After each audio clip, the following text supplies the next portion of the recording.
Hello guys, welcome to my YouTube channel. അപ്പോൾ ഞങ്ങളുടെ ഒരു പുതിയ വീഡിയോയിലേക്ക് എല്ലാവർക്കും സ്വാഗതം. അപ്പോൾ ഇന്ന് ഞങ്ങളും കുട്ടിയറയിലും ചേച്ചിയുടെ വീട്ടിലോട്ടാണ് പോയത് കേട്ടോ. അപ്പോൾ രണ്ട് മൂത്ത ചേച്ചിയുടെ. അപ്പം അത് എന്നാ ചോദിച്ചാൽ ഈ കൊച്ചിൻ്റെ ഉണ്ടോ, ഇതെൻ്റെ വീഡിയോയിൽ ഇടയ്ക്കിടയ്ക്ക് കാണാറുണ്ടല്ലോ. ഇവളുടെ ഹസ്ബൻഡ് വെളിയിലായിരുന്നു ജോലി കേട്ടോ. അപ്പം അവധിക്ക് വന്നിട്ടുണ്ട്. അപ്പം 2 ദിവസമായി വന്നിട്ട് അപ്പം ഞങ്ങളെ വിളിക്കുന്നുണ്ട്. അപ്പോൾ ഞങ്ങൾക്ക് സമയമില്ലാത്തതുകൊണ്ട് പോകാൻ പറ്റിയില്ല. അപ്പം അവരുടെ വീട്ടിലേക്ക് പോകുന്നതിന് മുമ്പ് ഞങ്ങൾ ജസ്റ്റ് ഒന്ന് അവിടെ വരുന്ന് പോയിട്ട് വരാമെന്ന് വിചാരിച്ചു. അപ്പം കിങ്ങിണിയുടെ ചേച്ചിയും ഹസ്ബൻഡും കുഞ്ഞും ഒക്കെ ഉണ്ട് കേട്ടോ. അവനാണ് ഡൂഡു. അപ്പോൾ ഇതാണ് വിഷ്ണു, കിങ്ങിണിയുടെ ഹസ്ബൻഡ് കേട്ടോ. അപ്പം എല്ലാവരും കൂടെ ഇങ്ങനെ ഓരോരോ വർത്തമാനങ്ങളൊക്കെ പറഞ്ഞിരിക്കുകയാണ്. അപ്പോൾ ചേച്ചി കപ്പ വേവിച്ചതും ചേമ്പ് പുഴുങ്ങിയതും ഒക്കെ ഉണ്ട് കേട്ടോ. അപ്പോൾ വെറൈറ്റി ആയിട്ടുള്ള എന്തെങ്കിലുമൊക്കെ നമുക്ക് പ്രിപ്പയർ ചെയ്യുന്നതായിരിക്കുമല്ലോ നല്ലത്. അപ്പോൾ കിങ്ങിണി കുറച്ച് സാലഡും കാര്യങ്ങളൊക്കെ ഉണ്ടാക്കിക്കൊണ്ട് വന്നു. അപ്പോൾ ഞങ്ങൾ ഇതുപോലെയുള്ള ചെറിയ ചെറിയ ഫങ്ഷനുകളൊക്കെ ഇടയ്ക്കിടയ്ക്ക് കൂടാറുണ്ട് കേട്ടോ. അപ്പോൾ അതൊക്കെയാണല്ലോ മനുഷ്യൻ്റെ ഓരോരോ സന്തോഷങ്ങൾ. അപ്പോൾ ഇത് പാറുവും ഹസ്ബൻഡും അജയ്, ഇത് പാറുവിൻ്റെ അനിയനാണ് കേട്ടോ. അപ്പോൾ അവരും എല്ലാവരും കൂടെ ചേരുമ്പം എല്ലാവരും ഓരോരോ വിഭവങ്ങൾ ഉണ്ടാക്കും. അങ്ങനെയൊക്കെ തന്നെയാണ് കേട്ടോ. അല്ലാതെ പ്രത്യേകിച്ച് ആർക്കും അങ്ങനെ അങ്ങോട്ടും ഇങ്ങോട്ടും പരാതിയോ പരിഭവങ്ങളോ ഒന്നും തന്നെ ഉണ്ടാവില്ലല്ലോ. അതായിരിക്കുമല്ലോ നല്ലത്. അപ്പോൾ ചെറിയ ചെറിയ ആഘോഷങ്ങളും ഇതിൻ്റെ ഇടയ്ക്കുണ്ട്. അത്രയൊക്കെ ഉള്ളൂ കേട്ടോ. അപ്പം അങ്ങനെ ഇപ്പോൾ ചേട്ടൻ ഇവരുടെ സംസാരങ്ങളും കാര്യങ്ങളും ഒക്കെ ഇങ്ങനെ നോക്കിയിരിക്കുകയാണ്. അപ്പം വിഷ്ണു വതിയേട്ടനോട് കുറേ ജോലി സ്ഥലത്തെ കാര്യങ്ങളൊക്കെയാണെന്ന് തോന്നുന്നു. അപ്പോൾ അതൊക്കെ ഇങ്ങനെ പറഞ്ഞ് ഇരിക്കുകയാണ്. അപ്പോൾ ചെറിയ ചെറിയ തമാശകളും അതിൻ്റെ കൂടെയുണ്ട്. അപ്പം നമുക്കത് ഓൺ വോയിസ് ഇടാൻ പറ്റുകയില്ലാത്തത് കൊണ്ട് ഞാനത് വോയിസ് ഓവർ കൊടുക്കുന്നതാണ് കേട്ടോ. അങ്ങനെ പിന്നെ പാറു എന്തൊക്കെയോ പറയുന്നുണ്ട്. ചേച്ചിയെ ട്രോൾ ചെയ്താണോ കിങ്ങിനിയെ ട്രോൾ ചെയ്താണോ എന്നറിഞ്ഞുകൂടാ, അതാണെന്ന് തോന്നുന്നു. അപ്പം ഞങ്ങൾ കുറേ ഭക്ഷണങ്ങളൊക്കെ ഉണ്ടാക്കി അതൊക്കെ കഴിച്ച് ഇരിക്കുകയാണ്.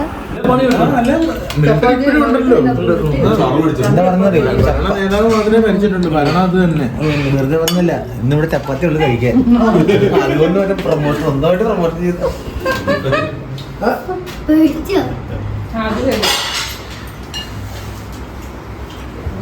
ചുമന്ന ചുണ്ടുകളുമായിരിക്കുന്ന ശ്രീകുട്ടൻ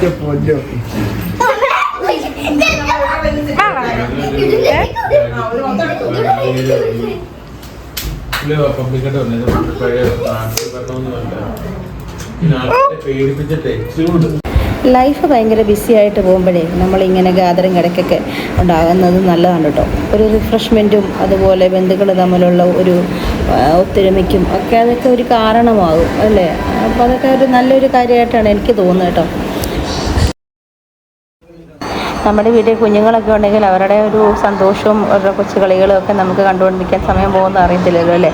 അപ്പോഴത്തേ അവൻ കളിച്ച് ആ ബെഡ്ഷീറ്റ് ഒന്ന് കീറിയിട്ടുണ്ട് കേട്ടോ. അപ്പോഴത്തേ അവനവിടെ എന്തൊക്കെയോ ഡാൻസും അവൻ്റെ പെർഫോമൻസസൊക്കെ അവിടെ നടക്കുന്നു. ഞങ്ങളിവിടെ കുറേ വർത്താനൊക്കെ പറയുന്നു. അവിടെ ഫുഡ് ഉണ്ടാക്കുന്നു. ചേച്ചി ഫുഡ് ഉണ്ടാക്കുന്നതെന്ന് ചേച്ചി അങ്ങോട്ട് പോയിട്ട് ഞങ്ങൾ എന്തെങ്കിലുമൊക്കെ ഉണ്ടാക്കുന്നുണ്ട് കേട്ടോ.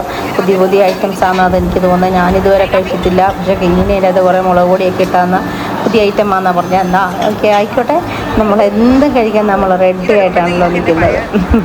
അങ്ങനെയാണല്ലോ വേണ്ടതല്ലേ. അപ്പം എല്ലാവരും കൂടുമ്പോൾ ഒരേ വൈബുള്ളവരൊക്കെ ആണെങ്കിലേ പ്രത്യേക ഒരു സുഖമുണ്ടല്ലോ.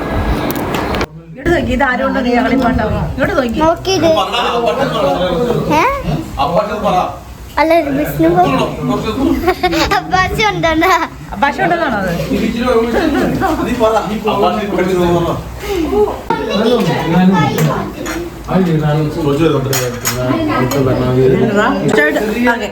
ഗൈസ്, അപ്പോൾ നമ്മുടെ സെക്കൻഡ് ഐറ്റം ടോസ്റ്റഡ് പൈനാപ്പിളും പ്ലെയിൻ പൈനാപ്പിളും റെഡി ആയിട്ടുണ്ട്. ഓക്കെ,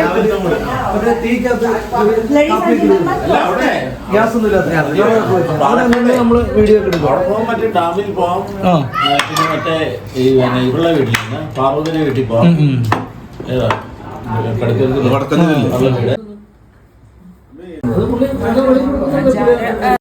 അപ്പോൾ ശ്രീകുട്ടനവിടെ പാട്ടൊക്കെ കേട്ട് അവനവിടെ എൻജോയ് ചെയ്തിരിപ്പുണ്ട്. ഇന്നിപ്പോൾ ഒരു പെസഹ വ്യാഴത്തിൻ്റെ ദിവസമായതുകൊണ്ട് ഞങ്ങൾക്ക് എല്ലാവർക്കും ഒന്ന് കൂടാൻ പറ്റി. എല്ലാവരും ബിസിനസ്സുകാർ ചെയ്യുന്നവരും ജോലിക്ക് പോകുന്നവരൊക്കെ തന്നെയാണ് കേട്ടോ. അപ്പോൾ വിഷ്ണു ആ ഒരു ദിവസമാണ് വന്നതുകൊണ്ട് നമുക്ക് അങ്ങനെ ഒരു സന്ദർഭത്തിൽ കൂടാൻ പറ്റി. അപ്പോൾ അവരവരുടെ വീട്ടിലേക്ക് പോകുമ്പോൾ അവരവരുടേതായ ബിസിയിലേക്ക് പോകുമ്പോഴൊക്കെ നമുക്ക് എല്ലാവർക്കും കൂടെ ഒന്നും പറ്റില്ല പോകേണ്ടത്. അത് പാറുവിൻ്റെ അമ്മയാണ് കേട്ടോ, അജയുടെ അമ്മ. അപ്പോൾ അതിൻ്റെ ഇടയ്ക്ക് അവൻ്റേതായ ഡാൻസും കാര്യങ്ങളൊക്കെ ചെയ്ത് തകർക്കുന്നുണ്ട് കേട്ടോ. നമുക്ക് കോപ്പി റൈറ്റിങ്ങിൻ്റെ പ്രശ്നമുള്ളതുകൊണ്ട് നമുക്ക് പാട്ടൊന്നും ഇടാൻ പറ്റില്ല. അപ്പോൾ അതുകൊണ്ട് ഓൺ വോയിസ് കൊടുക്കാനേ പറ്റുള്ളൂ. ഇപ്പം നമ്മൾ എത്ര പറഞ്ഞാലും അവർ പാട്ടിടും. അല്ലാതെ ഇപ്പം നമുക്ക് എൻജോയ്മെൻ്റ് എന്ന് പറയുമ്പോൾ നമ്മളെപ്പോഴും ഒരു പാട്ട് കേൾക്കുക, അതിൻ്റെ ഒരു ഓളത്തിലാണല്ലോ നമ്മൾ പോണത്. അപ്പോൾ അതുകൊണ്ട് നമുക്ക് ഓൺ വോയിസ് കൊടുക്കാനേ പറ്റുള്ളൂ കേട്ടോ. അപ്പോൾ ഞങ്ങൾ സമയം പോകുന്നത് നമ്മൾ അറിയുന്നില്ല. ഒരുപാട് രാത്രിയാകുന്ന വരെ ഇങ്ങനെ ഞങ്ങളെ ഒത്തുകൂടുമ്പോൾ ഇങ്ങനെയൊക്കെ ഒരുപാട് സമയം നമ്മളിങ്ങനെ പോകും കേട്ടോ. അപ്പോൾ അത് എത്രയോ സമയമാണെന്ന് പറയാൻ പറ്റില്ല. ചിലപ്പം 2 മണി 3 മണി ആ ഒരു ടൈമിലൊക്കെ ആയിരിക്കും ചിലപ്പോൾ നമ്മൾ വൈൻഡപ്പ് ചെയ്യുന്നത്.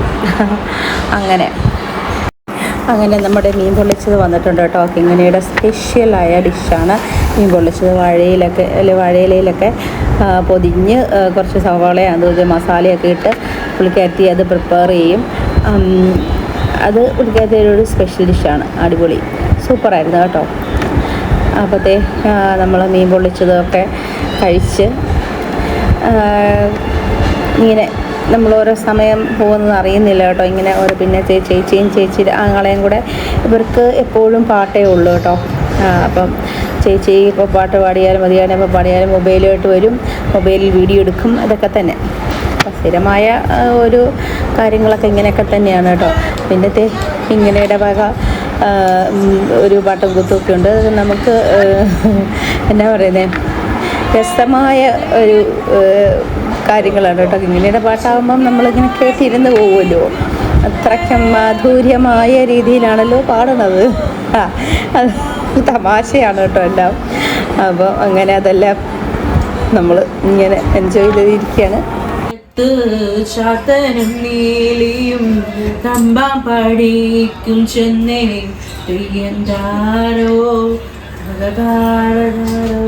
അപ്പോഴത്തെ ഈ തുമ്പി വാ എന്നുള്ള പാട്ട് ഞാൻ പഠിപ്പിച്ചതെന്നാണ് കിങ്ങിണി പറയുന്നത്. പക്ഷേ എനിക്ക് ഓർമ്മയില്ല. എന്തേലും ആട്ടെ.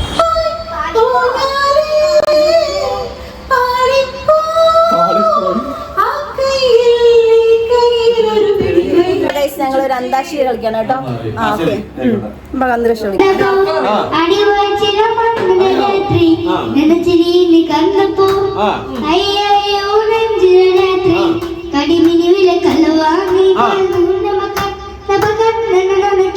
ചിരിക്കണ പെണ്ണെ കല്യാണി പാർത്ത പുള്ളി എന്നോട്ടി നോക്കിന കൊടുക്കുന്ന ചന്ദ്രനാണ് നോക്കിനോട്ടി. എനിക്കിപ്പോൾ എന്തായാലും വീഡിയോ എടുത്തേ പറ്റുള്ളൂ. അപ്പം പിന്നെ അവർ എൻജോയ് ചെയ്യട്ടെ, ഞാൻ ആ വീഡിയോ എടുക്കാം എന്നുള്ള രീതിയിലാണല്ലോ എൻ്റെ പോക്ക്. അങ്ങനെ അപ്പം അടുത്ത ജയഘോഷ് ഒരു പാട്ട് പാടാൻ നോക്കാം. ഞാനോർത്ത് പിന്നെ നമ്മുടെ മധു ബാലകൃഷ്ണനൊക്കെ പാടുന്ന പോലെ ആയിരിക്കും എന്നാണ് ഞാൻ വിചാരിച്ചത്. പക്ഷേ അങ്ങനെ അല്ലായിരുന്നു.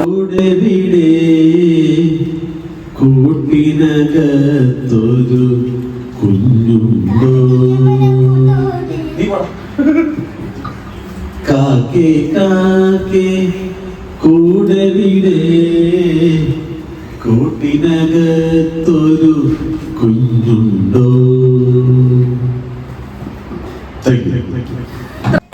അങ്ങനെ ഇത്രയും മനോഹരമായ പാടിയ ജയഘോഷിന് ഈ വർഷത്തെ നാഷണൽ അവാർഡ് നമുക്ക് കൊടുക്കാം എന്നുള്ള രീതിയിലാണ് നമ്മൾ വിചാരിക്കുന്നത്. പിന്നെ ജയഘോഷിൻ്റെ ഭാര്യ പാറു അടുത്ത ഗാനവുമായി വന്നിട്ടുണ്ട്.